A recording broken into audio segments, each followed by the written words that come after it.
Welcome to the True Guy Globe Brief Updates. Subscribe and press the bell icon for updates. The headlines in 2006 were filled with war, rockets, borders, fear. Every day the world seemed to shrink into a single story: conflict. The ink on the pages was still fresh, but the pain was already old. We read, we mourned, and we moved on. The news became routine, a background hum of sorrow that faded as quickly as it arrived. But some stories never make the news. They unfold quietly, away from the headlines, in places where cameras rarely linger. They live in the quiet corners of a hospital, in the hands of those who heal. Here, hope is stitched together, one gentle act at a time. This is not a story about fighting, but about healing. It's about the silent victories that happen every day, unnoticed by most. It's about Erlinda, a nurse from the Philippines who came to Jerusalem not to take sides, but to care. She crossed oceans, leaving her own family behind, to serve strangers in a city torn by conflict. She carried no weapon, but her compassion was more powerful than any army. Her kindness became a shield, her presence a comfort to those in pain. In a city divided, she reminded everyone what it means to be human.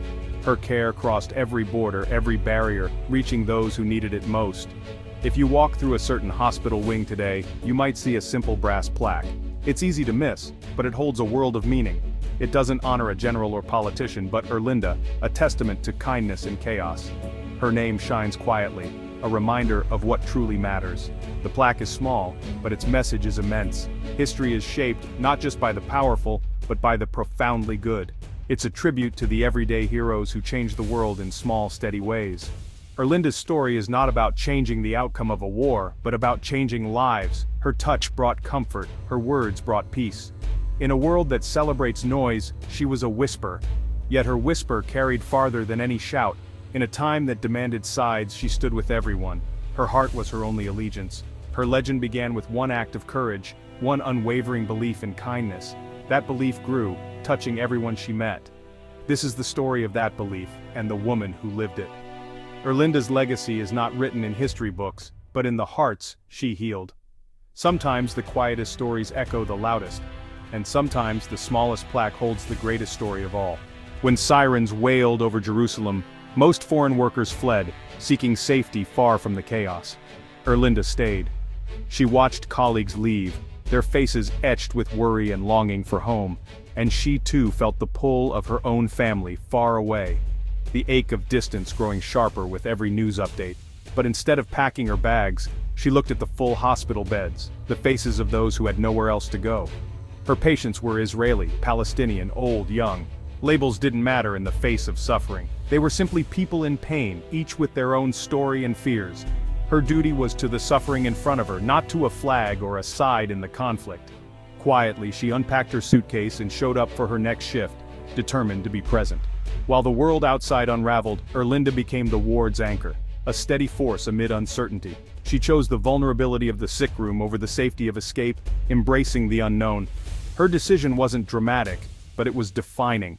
A quiet act of courage. She became a constant presence, a steady hand in chaos, someone patients and staff could rely on. Erlinda's promise was simple. As long as someone needed care, she would not leave, no matter the risk. In a city divided by fear and uncertainty, she chose to stay, bridging divides with compassion. Her courage was not in grand gestures, but in showing up day after day, shift after shift. She walked toward danger, not away, guided by her sense of duty. Her presence brought calm to the storm, a gentle reassurance in troubled times. Erlinda's choice was a silent vow. I will stay, no matter what comes. Sometimes the bravest act is simply not leaving, holding your ground when others cannot. She became hope in human form, a living promise that no one would be abandoned. In the hospital, she was the center that held, the calm in the eye of the storm. Her resolve inspired others to keep going, to find their own courage in her example. Erlinda stayed, and that changed everything, reminding everyone that sometimes staying is the greatest act of all.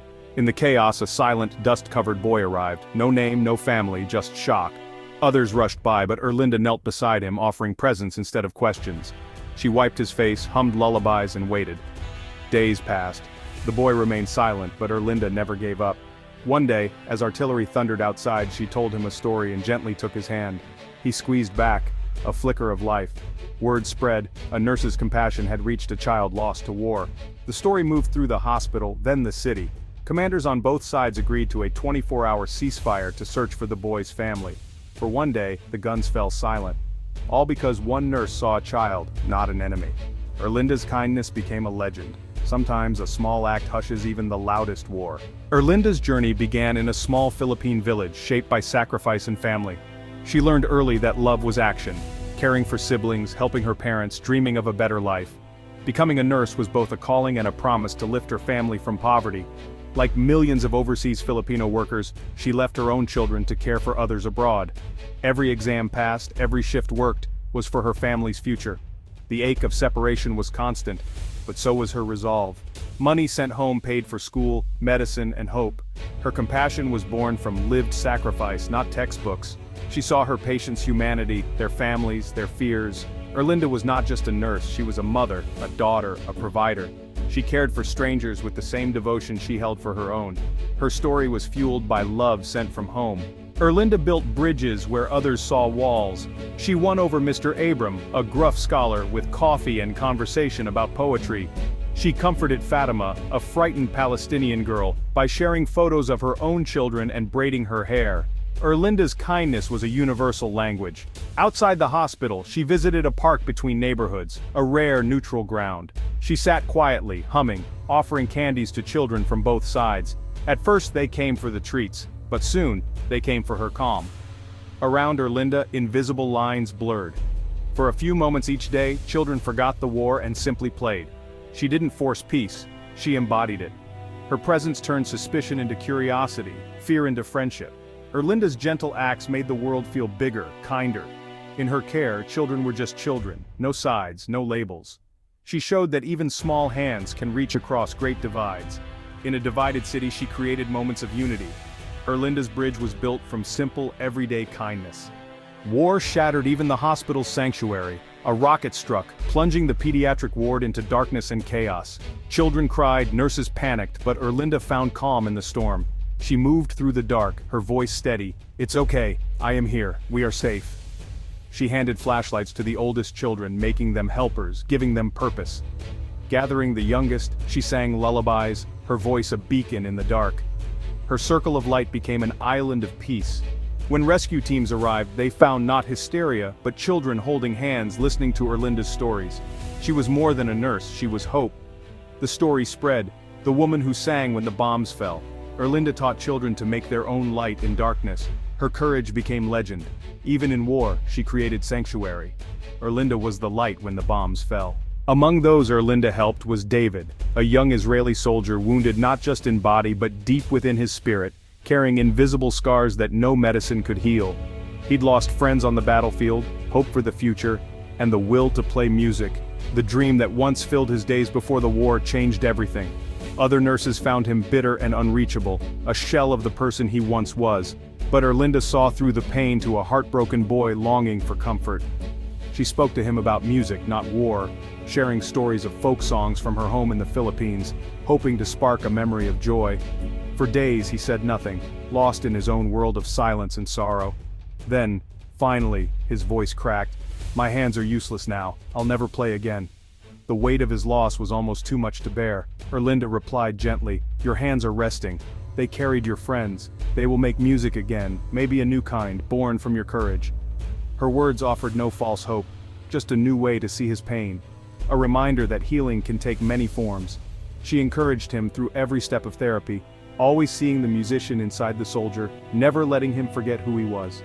Slowly, David began to believe his story wasn't over, that there was still a melody left to play in his life. Erlinda's quiet strength and unwavering faith helped him find purpose again, even on the hardest days. She gave him permission to grieve, and more importantly, a reason to heal and move forward. Because of her compassion, he picked up his guitar once more, letting his fingers find their way, however slowly, across the strings. She saw the person, not the uniform, recognizing the soul behind the soldier's eyes. Erlinda's care gave him a second chance at life, and at music, showing him that hope could return. Healing, she showed, is more than medicine. It's kindness, patience, and the belief that broken things can be made whole again. Sometimes it's the music that follows the silence that truly begins the journey back to life. When peace returned, Erlinda's farewell was as humble as her service. Coffee, cake, and quiet gratitude. Patients and staff, Jews and Arabs, came to thank her. Mr. Abram gave her poetry, Fatima's family a scarf, and the once nameless boy, Amir, a drawing of hope. Jerusalem did not forget. The city council placed a brass plaque in the pediatric ward honoring her compassion. Erlinda returned home using her savings to build a house and secure her children's future. She spoke not of bombs but of kindness and the people she met. Her legacy lived in changed lives, not headlines. In Jerusalem, David played guitar again. Amir smiled. On a hospital wall, a plaque reminds all, peace can come from a touch. Erlinda's story became a quiet legend. She left as she arrived, with humility and love. Sometimes the greatest heroes are those who simply care. What makes a hero? Not grand gestures, but steadfast presence. Erlinda's story is a testament to quiet heroism, the power of showing up, day after day. She embodied the Filipino spirit, resilience, sacrifice, and grace under pressure. Her strength was in her presence, her ability to see humanity beyond labels. Compassion, she showed, is limitless, a wellspring for all. She didn't see sides, only people in need. Her kindness disarmed anger, dismantled fear, and reminded others of their shared humanity. Erlinda fought despair with hope, fear with comfort, indifference with attention. She healed wounds no surgeon could reach. The world's true changemakers are often unseen. Caregivers, teachers, neighbors who show up when it matters. Erlinda's story urges us to believe in our own quiet strength. In darkness, even a small light can guide the way home. Sometimes that light is a nurse, humming a lullaby, far from home.